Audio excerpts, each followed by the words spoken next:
People, welcome back to Politics Watch, the People's Channel. This is Sir P speaking. Now, me and one of my subscribers was reasoning, and he pointed me towards a video of a policeman who seems to have his own YouTube channel. And in the video, he was explaining that he was going through a very difficult period in his life. He was talking about how stressed he was, and he seems to be suffering from long-term depression. Now, what I found fascinating is that he was talking about how the JCF has been treating him. Now, I'm going to post his video in the top of the comment section of this video. So after you watch this video, go check out his video, because I really wanted to hear what he's saying. Right? In his video, he's saying that the JCF has gone as far as putting his picture on a wall or up on a board and telling people that he's suicidal. Now, he's saying how they come to the conclusion that he's suicidal is just by the fact that, as I said, he's in a state of depression and he might not be acting his usual self. He admits that he's stressed, he admits that he's down, but tell me, in which workplace or in which circumstances is it normal for you to out somebody like that? Right? Not only that, it gets even worse. He says the JCF has sent him on operations or on the road in situations where he needs to be armed, but they've disarmed him because, of course, they say he's suicidal. But they still send him on the road. Now, for me, this is total madness. You cannot put the man's life in danger like that. So let's say for a second that he really is suicidal. Then why would you send him on the road? Surely somebody like that should be confined to a desk job. You cannot send any policeman on the road in Jamaica unarmed. What you think this is, London? You think this is the safe streets of Luxembourg or Monaco? This is madness. But this whole incident leads on to a bigger topic. I don't even want to focus on the fact that they posted this picture or even the fact that they sent him on the street unarmed. I want you to go watch his video and listen to him.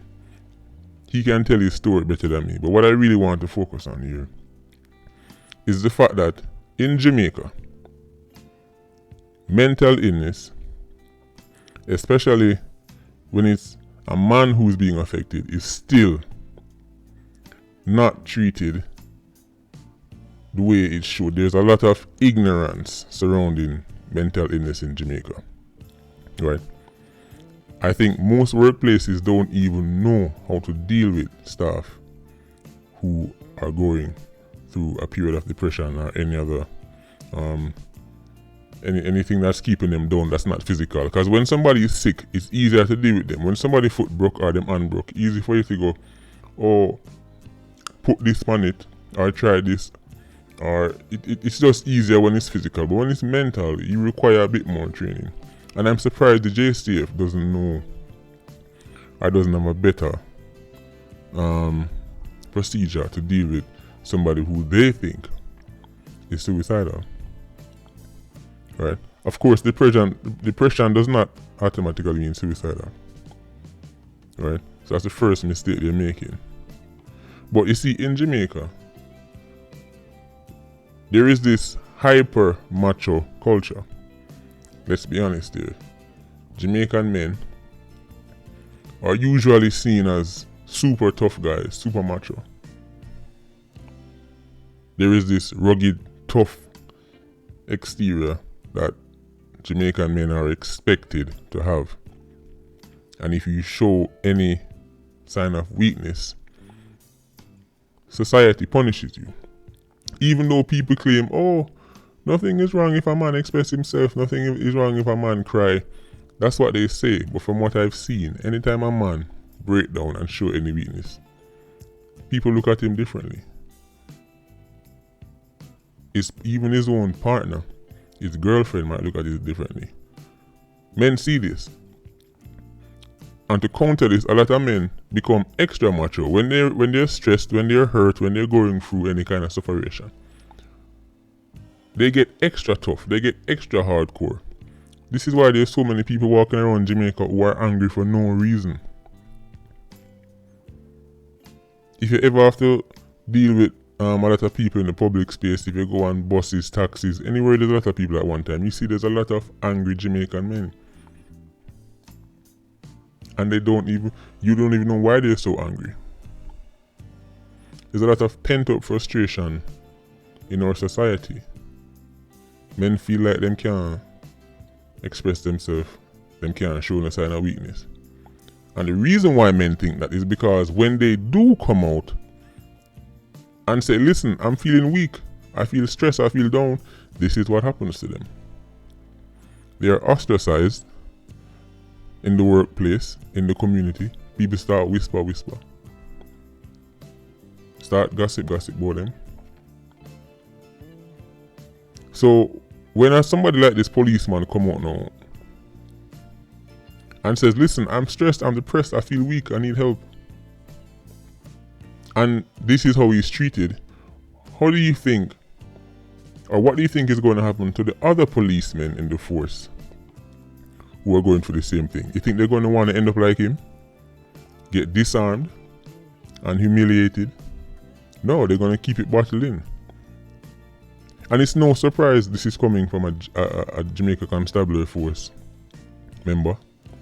Because my viewers and subscribers, who we keep hearing about constantly in the news, taking the life of them woman or them wife or their children, who we keep hearing about.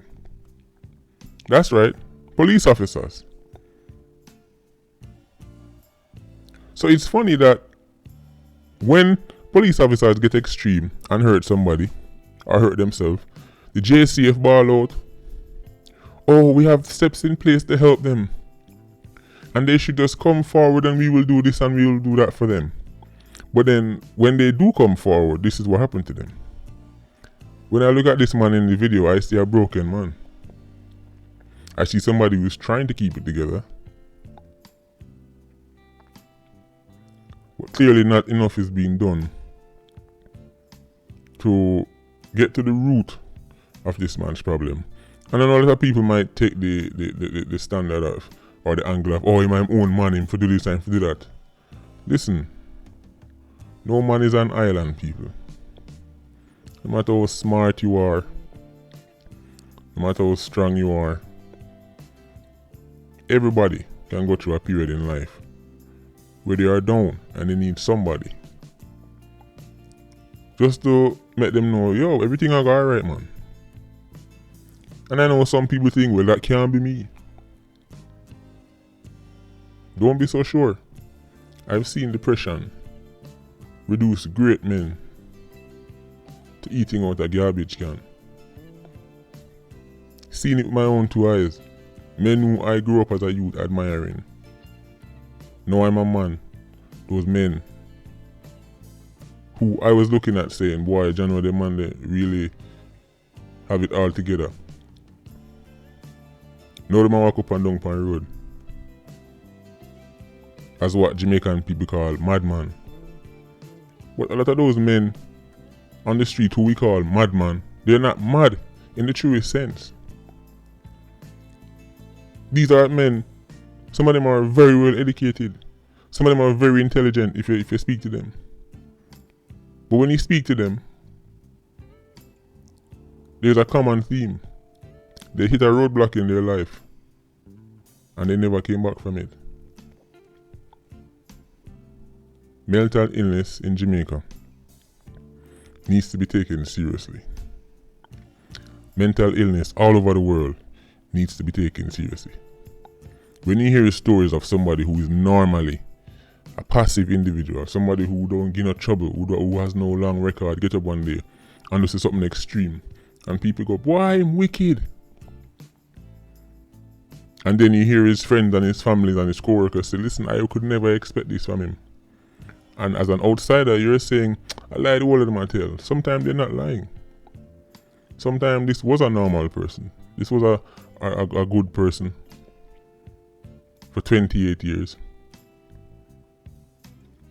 But they hit a patch in their life where they felt like there's no coming back. And next thing you know, they take extreme actions. Now, of course, ultimately, everybody is responsible for their actions. So if somebody, for example, the policeman, them, take the life of their partner, we not give them the blight, we not give them a pass. But we must stop pretending like we don't know how it got to this.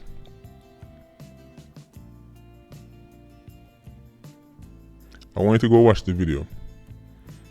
And I want you to, if you jump in his comment section, interact with him. He seems like somebody who is being propped up by his social media followers. It seems like he relies heavily on his YouTube followers. It seems they motivate him and they help him to keep going.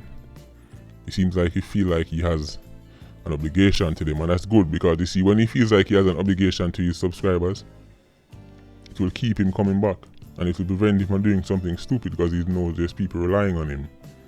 There's people who want to see him, and people want to see him okay. So I know this is a different topic from what I usually cover, but we're not limited over here. We're not one-dimensional, right? So as I said, check out the video below, right? And big up on yourself as usual. Patreon squad, bless up.